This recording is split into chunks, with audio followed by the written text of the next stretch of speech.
Hey guys, welcome back on my channel, welcome back to a new video. What I want to do today is kind of show off my paint job that I did on my Losi Mini B. The colors finally made it here, all the other stuff is still missing, but today we're going to focus on the colors. And then I wanted to do a little size comparison between the 1/16 model and 8 scale body. Not an 8 scale body, but an 8 scale buggy that I have. I'm not going to bring in the 8 scale buggy, but I have a few parts laying around from my buggy, so I can do a little size comparison on how small 1/16 scale actually is, because I for myself had a hard time of understanding on how small it really is, and in the videos it doesn't really do it justice. Just so you guys know, I love how small it is. I think it's funny. I think it's cool. No bashing on, oh, it's too small to be drivable. Or to do anything with it. I think it's amazing. So this is what we're going to focus on now. I have a few parts over here from my 8 scale buggy that I will bring in later on and just show you guys how big these parts are in comparison to the 16th scale. What I want to focus on first is though the paint job that I finally did. I used the PS1 white from Tamiya and the PS54 cobalt green from Tamiya for this paint job that I did. What my original goal was a nice fade from front to back from this cobalt green color that I absolutely adore and love, to the white wing, and I wanted to get a gradual incline of color. That at least happened in my head. What actually went down, you can see there is very little white in the back here. Why didn't it work out better? I can tell you guys, the body is extremely small. If you guys plan on doing a paint job with spray cans, no airbrush, just spray cans, keep in mind these cans put out a pretty broad spray or a wide spray, and the body is very small. So the first time you start coating the front, there's already a lot of spray over way back to the end of the body even. So it's very hard to do a fade because you start spraying here, but the overspray already goes back in there. So what you guys need to do is just mask, but it's hard to do a fade with masking because there will be like hard lines if you mask something off. So I freehanded it kinda. I used some paper to keep a little bit of overspray in the back from happening, but it didn't work out great. I will show you guys how it turned out. I don't know if you guys can even see the fade. It's very hard to show sometimes. The camera has a hard time picking it up. I hope you guys can see what I was trying to achieve. I failed, but I still like the outcome. Another thing that you might see is that it's very frackled. As you can see over here, I hope I'm holding it up to the camera properly. There are a lot of dots and sprays, and it's not really on the front here. You can guys see it's very nice. The Tamiya colors are very nice. I really like them. And there's a whole lot in them. You could spray, I don't know how many bodies of these you could spray. I'm sure this works for at least 1 or 2 8 scale buggies just from volume of paint that is in these small cans. They're actually amazing. You do 2 sprays, 2 runs of spray, and you're basically done. They pack up really nice. It's very nice colors. So you can see all these little sprays and dots, and you might say, that's not how you're supposed to do it, or this is a bad paint job, and I would agree. I still like the outcome though. It is a fail, I agree, but it's a nice fail. I like how it turned out. What actually happened was, you guys really gotta pay attention to that. Somebody is new here, and you're doing your first paint job. This was sort of my first paint job on an RC car. I mean, I've used spray paint before, like everybody has.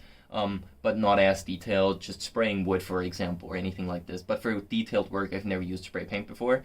And there's something that I learned, and it is, don't use spray paint in the winter or the cold. So, what happens? These cans, when they get too cold, I don't know if there's like any range of temperature on these that you should use these in. I certainly was out of that range, I've noticed. So when you use it in too cold of a weather, the liquid in there gets really thick. They work, you can spray with them, as you guys can see, but it thickens up, and it sprays basically in like the small little dots that you guys can see over here. If you're going for that look, and I tell you guys, it's a look that you could go after. I could see this work on the whole body.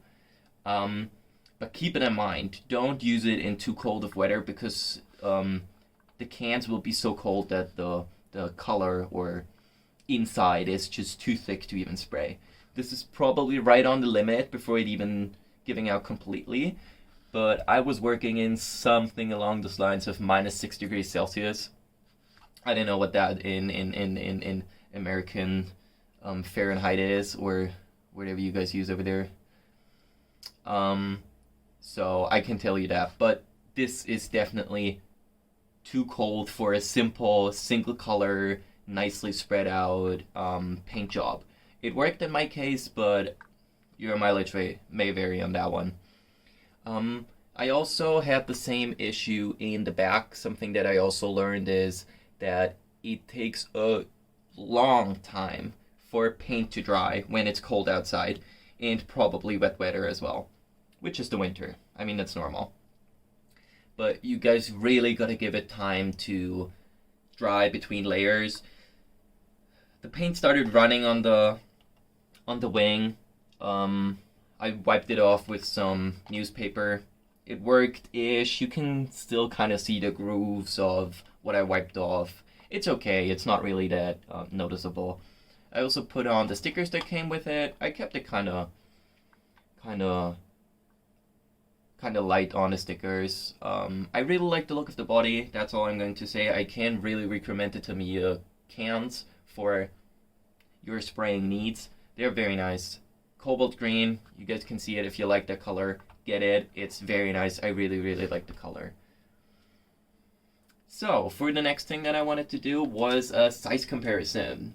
So, as you guys might know if you watched my last video, I got this car and I was amazingly impressed on how small it is. The only cars that I've ever seen were 1/8 scale, bigger than that or smaller than that, like 1/10 scale, but that's pretty much it. I have never seen an RC car that is smaller than 1/10 scale. And I gotta say, 1/16 scale is really, really small. You can have my hand as size comparison. The whole body is just my hand. And I don't have necessarily big hands, but also no crazy small hands. So a normal hand is pretty much that body. So what I thought would be quite a funny video is me bringing in some spare parts or other parts that I have laying around from my 8 scale buggy, and just give you guys a little size comparison. If you guys ever want to see a video on my 8 scale buggy that I have, that I got probably 10 or 12 years ago, just for bashing I used it. It's not a competition buggy, but it's a nice buggy. It runs on 6S. It's a brushless, obviously, and if you guys want to see a video on it, I broke a bazillion parts on it already. Most of it is new. It's not, but a few parts I have to switch out. That's where all these spare parts came in. And if you guys want to see a video on that, I will gladly do one. I don't know if guys are into it, so if you want to see that, let me know. Other than that, I will just show a few parts, and yeah, let's get on. So what I have in here is a dog bone. It's a 1/8 scale dog bone, and this is probably one of the smaller parts on the whole 1/8 scale buggy. I mean, all the other parts that I have are way bigger than that. And to give you guys a size comparison, let's just put it here to the front. I hope you guys can see how. I mean, this is more than half the car. Just the dog bone that usually goes in here.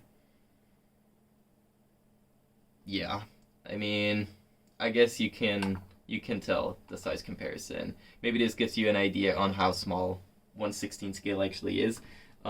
This is a small little size comparison, I guess. I have other stuff too though. I here have one axle. I don't remember if it's front or back. Doesn't really matter. So this is one swing arm. Is it called swing arm? I think that's it. I think it's a swing arm. From my 8 scale, it's a 4-wheel drive buggy. I don't know if that changes anything. So just a little size comparison. Look at how small that buggy really is. I mean, the body is almost as big as the swing arm of my 8 scale buddy. This is like an intermediate or a medium big part on an 8 scale buggy. I will now bring in my LiPo that I use for my 8 scale. I use two 3S on my, it's a 6S buggy, so I use two 3S batteries to run it, and look at that. I mean, I don't know how I should hold it up for you guys to properly see, but the lipo is, it pretty much weighs more than the whole buggy. Yeah, it does. And it's humongous. I don't know how I should even fit all the other parts into this body that still need to go in there, like servo, motor, or ESC. I hope they're just comparatively small, because this is a smaller-ish part in my 8-scale body, right? Yeah, I can't even fit it between the wheels, so the wheelbase front to back is smaller than my 3S lipo, and imagine I had a 6S lipo. That would probably be even bigger, so crazy, crazy small. So the biggest part that I got from my 8-scale buggy was the spoiler. I actually had it removed for some maintenance stuff because I broke something on it. It's not in good shape, just ignore that, but this is the 8-scale wing. And that should give you a real nice idea on how big 16th scale is, or how small I should rather say. Yeah, I hope you guys now know what you're getting yourself into if you buy a Mini B. It's crazy small. I don't know where I will be running it. Maybe I will just bash around with it, because I've been talking to a few people. I've been talking to a few people that actually have race courts out here, and they usually run, like the smallest they run, pretty much on a regular basis is 110, and some of the outdoor race areas that we have only run 1/8 scale. So I'm looking to get into a club so I can go racing. They probably won't even have a class because they only do 1/8 scale and 1/10 scale. But I'm really looking forward to seeing how this 116 buggy does on a 10th 8 scale range, and how drivable it is on big obstacles. We will see. I don't know if we'll take a video of that or not. We will see what time brings. But I just wanted to give you guys a little update on what happened with my Losi Mini B and how small it actually is. I wish you guys happy holidays. I hope all of your dreams come true. I hope your family is healthy. You yourself are healthy, and all your friends and everybody that means something to you is healthy. And I wanted to say thank you to the one subscriber that I got. I got like 30 views on a video and one subscriber. Thank you, dude. Merry Christmas to you as well. And happy holidays to everybody else. Stay safe out there. And I don't know. Maybe somebody is interested in keeping up with my journey. If you guys are interested, just leave a like, comment, subscribe. You guys know the drill. I don't have to tell you. Thanks for watching, and I will see you guys. Bye!